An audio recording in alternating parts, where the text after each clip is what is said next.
I'm Nabila Nasser. I'm in Miss Sinti class. I'm in 6th grade. I'm from Yemen. Before starting her new school in Dearborn, Michigan, 12-year-old Nabila was worried. Because I don't know anyone, I don't know the language they talk. And I think they are going to laugh about me. New immigrants like Nabila have a lot to cope with when they get to middle school. Many of them have been separated from their families. You'll notice that a lot of the students don't have their moms here. Because her visa was like something happened wrong on it, and they said she's gonna stay and we can. And then I missed her. I cried all the time. Many students have seen terrible things in their home country. We heard one explosion, and one inside the school and one outside the school. That's when the war started. Anytime there was a loud noise, this poor little kindergarten boy would just hit the floor and he would cry because where he came from there were bombs. It can be hard for children to stay focused on school when they've experienced so much trauma. Here in the Dearborn Public Schools, just outside of Detroit, nearly half of all students are English language learners, and new immigrant students arrive year-round from war-torn places. We struggled with providing support for students that were bilingual at the time. It was hard because there were so many different levels. I'm not gonna lie to you and act like it's a piece of cake. It's not.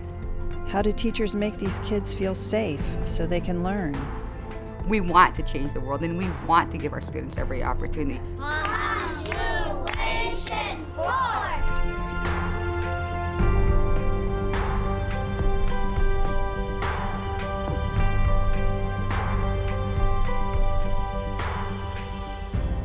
Morning, guys. How you doing? At Salina Intermediate School in Dearborn, Michigan, Principal Jamal Lawera welcomes students as they arrive from their homes across the train tracks from a steel factory. Higher. For 100 years, Dearborn has been home to immigrants from around the world. They come to work at Ford Motor Company and other nearby plants. How are you? Today, many in this neighborhood have come from Yemen, a small country on the Arabian Peninsula. In the last few years, new students have been coming because of Yemen's devastating war. Students like 12-year-old Nabila. Her school in Yemen was bombed. We was like crying, stuff like that. And after like an hour, we came out from the ground and we go home. So that time my dad called my mom from America. He said we have to leave Yemen and come to live with him. Which one do you think is the hardest for the characters in the novel? Nabila studies English language arts with teacher Anna Senti. A few years ago, a newcomer like Nabila would have been in class with kids who grew up speaking English at home. And it was hard, even though the teacher was great at what she did in regards to differentiating instruction in the classroom, it was hard because there were so many different levels. Now, new students attend what they call newcomer classes, so they can study English at their level. Some schools call it sheltered instruction. As the students get better in English, they gradually transition to mainstream classes. How do you think that feels for him? One ongoing challenge for teachers is providing immigrant students with interesting books that also fit their reading level in English. Ms. Senti has found a good match for Nabila's class in the novel A Long Walk to Water by Linda Sue Park. It's about boys fleeing conflict in South Sudan. They haven't had water in a long time. They're very thirsty. Nabila, what do you think? How do you think that, do you ever feel like you get really thirsty? What does that feel like? Like you're gonna die. So you feel like you're gonna die, you feel weak maybe, right? It turns out that Nabila has lived this experience as her family fled the bombings. When we went to the villages, there's no water. And if they're selling some water, but it's a lot of money, and it's hard. For those students who might want to talk about their traumatic experiences, books like A Long Walk to Water give them the chance. It takes a teacher trained in trauma and cultural sensitivity to lead these conversations safely. So how did you feel when your brother was lost? I felt when he lost, I feel bad. So you were scared, right? Yeah, I was scared. I'm always looking to try to find something that the kids will identify well with, so they would be able to dig a little bit deeper, and you could make the curriculum a little bit more rigorous with something they connect that well with. I liked the book, and Miss Senti picked the best book for us because we remember Yemen when we are in school. Nabila is in her second year at Salina Intermediate School. 13-year-old Henna just arrived, so the school provides support in Arabic, Henna's first language.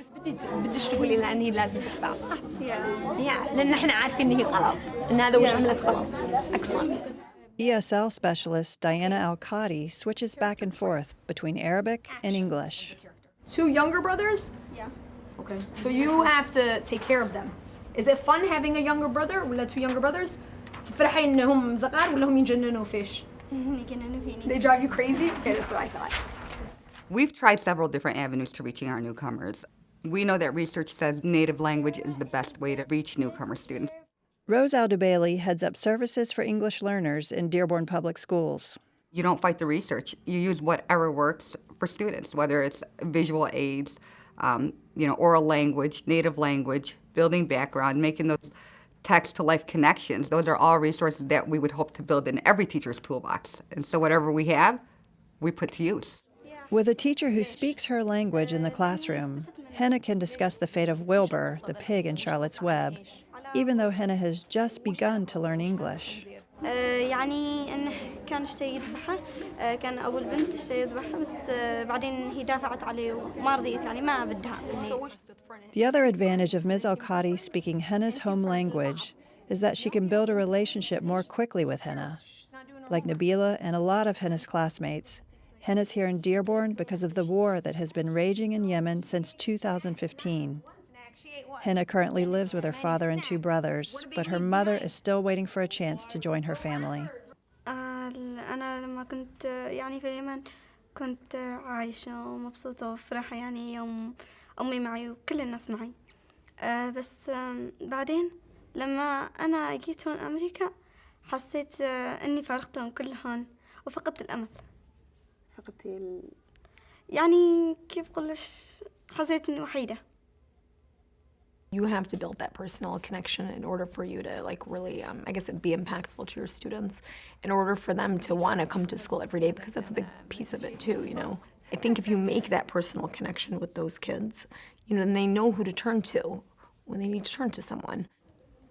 Ms. Al-Qadi's connection to her students seems natural, but the school district doesn't leave it to chance.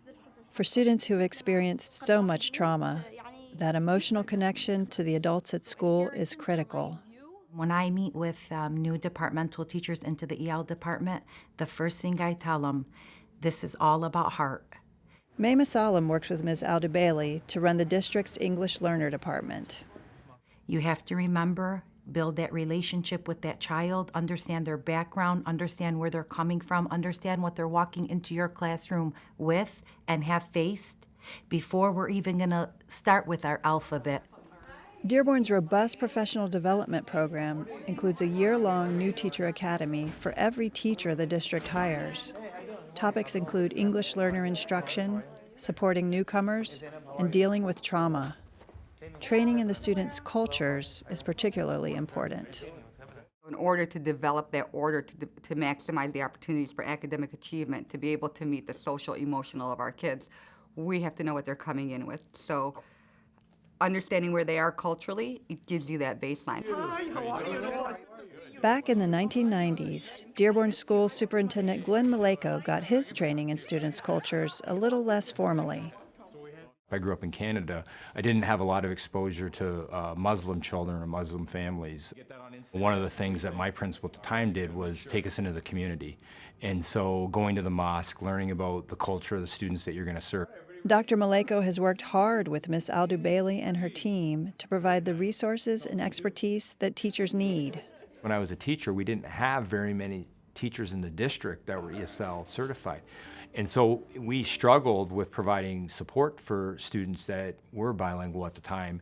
They've partnered with the local teachers union to increase the levels of ESL certification in the district as quickly as possible.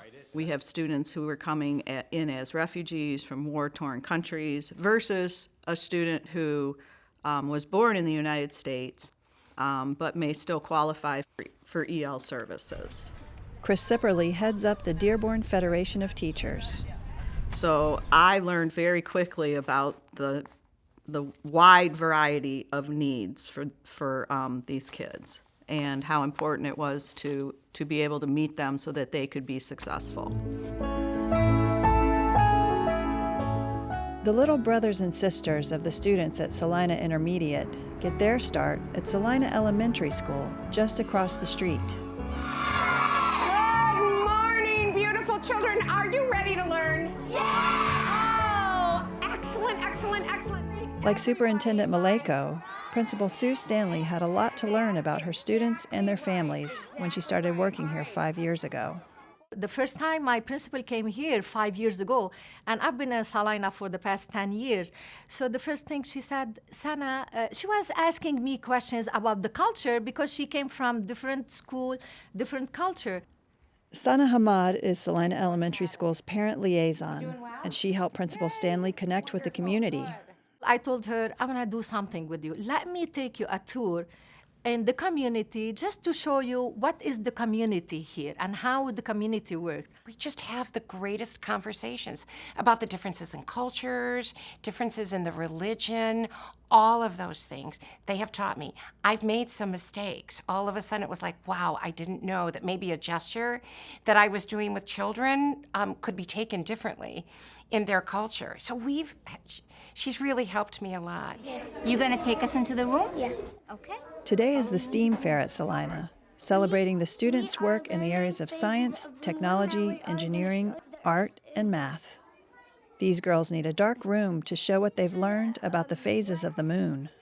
This is waxing gibbous because it's a half moon. Hands-on learning can be a great strategy for engaging English learners, especially newcomers. And there was a child that was in kindergarten and wasn't feeling very successful because language. I mean, school is so language-based. And this little boy had just seemed sad for the longest time. He had that robot put together before anybody gave him any directions or before anything else. The look on this child's face really showed that we have to find ways to break the language barrier for kids, give them hands-on learning, do makerspace, do these kinds of things where you don't need language first. And those are the things that will help children feel successful. The STEAM Fair is also a chance for parents to see what their kids are up to. It's one of the many invitations Salina makes to parents to visit the school. The effort to make them feel welcome starts at the front desk. All right, have a super duper day, honey. To be the first face that they see, I can immediately see some relief on their faces. They don't know me, but I look like them. And I am. I was born and raised here in the USA, but I am from Yemen. My parents are originally from Yemen. صف الروضة والصف الأول. وتفضلوا على صفوف أولادكم للSTEAM Expo. شكراً. So they feel like they're in a place that they belong versus yet another strange place. They come here, this is their first entrance in. They came here for an education, and she is the face that they see. And she's so welcoming. She helps them navigate the paperwork, all of these things that just must be overwhelming for someone coming into this country. And she does it, she takes their hand, and she guides them. The school uses a variety of strategies to communicate with families, such as translated letters, phone calls, signs in the school, and numerous workshops throughout the school year. Good morning. How are you? Good. When asked what she appreciates about Salina, Mom Adela Saleh talks about feeling welcome. But there's something even more basic. أنا شفت إن أولادي في المدرسة أكثر شيء يعني الطفل اللي يحتاجه في حياته في الحياة العلمية وحياة المعيشية الأمان. في المدرسة حس أولادي بالأمان والهدوء والاستقرار النفسي. هذا أكثر شيء اللي يساعدهم.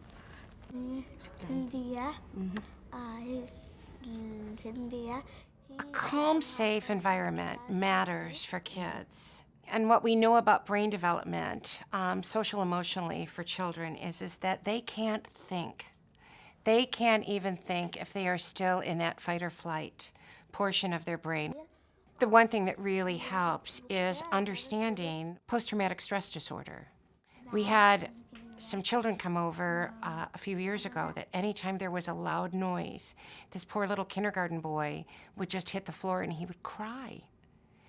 And we had to go get his third grade brother to come down, and his third grade brother came and put his body over this little boy to help calm him down, because where he came from, there were bombs. Everyone in the school has a part to play in creating a safe and welcoming community for the children. We pull our forces together, everybody together, the social worker, the parent liaison, the office. It's like we just adopt them. And we make sure that we take care of their social emotional needs, and then we just let them be for a little bit. And really, it doesn't take as long as you would expect for them to feel at home and then be ready to learn. This approach looks like it might be working for first grader Yusuf. When he and his brother Hussein came to America 2 years ago, his mother had to stay behind in Yemen, and that was devastating. I was mad because my mom was still at Yemen, and it wasn't that fun, and I missed her. I cried all the time. Yusuf, he was saying, oh my God, where's my mom? Tell him he's gonna come. He's gotta wait 2 months, 3 months. That's hard for him and us too. When I said, how was it like when you first came to the United States? He said, I was sad. I said, really? He said, because my mom was in Yemen and I came before her because it was hard for me. I miss my mom so much. I said, really, Yusuf? It's fact, Ms. Al-Haiki, because we are working for national text. It's fact.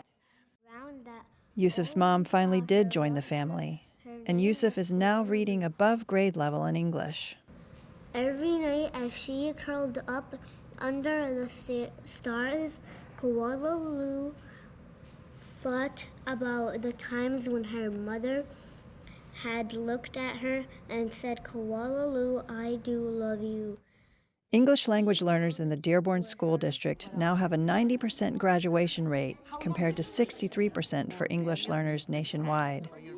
Yusuf's story is a hopeful one, but it's not the story of many kids like him around the country. English learners struggle for a lot of reasons. Often teachers just don't have the tools they need to deal with a range of challenges. We're about 97% EL. And our poverty rate for free and reduced lunch is probably about 93%. It's really high. And a lot of people might look at that and think, oh my gosh, how are we able to move these children to where they need to be? And the stress of that, thinking of where they need to be so that they can compete among their peers, that must be an overwhelming job. That's why the Dearborn School District brings so many resources to bear. The things that are going to move these children are experiences. It's about good teaching. It's about focused instruction. It's about providing them the kind of environment that they need and giving them these opportunities. Most of all, it's about believing in them.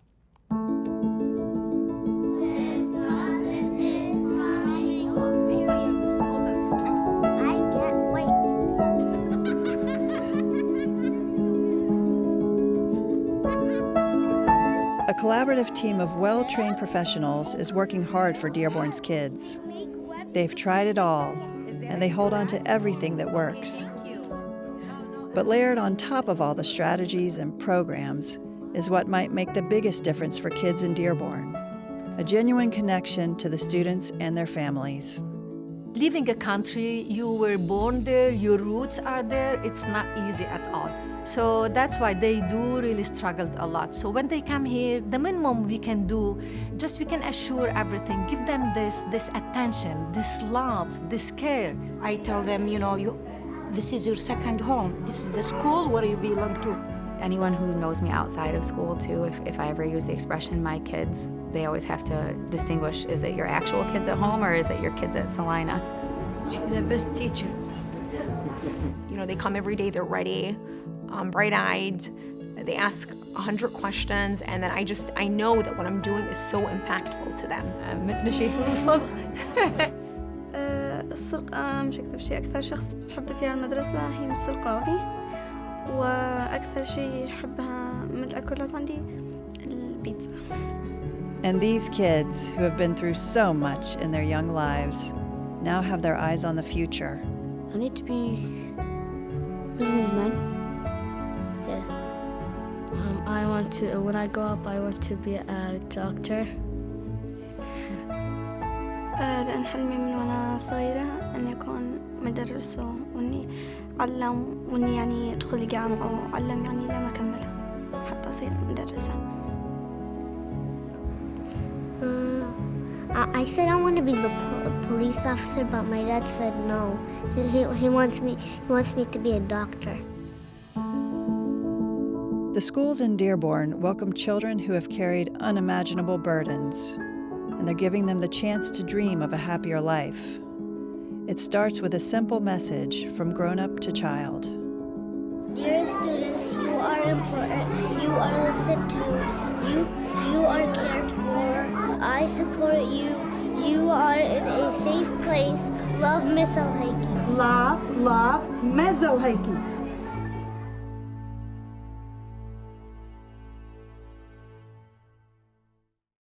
This video was made possible by a generous grant from the American Federation of Teachers.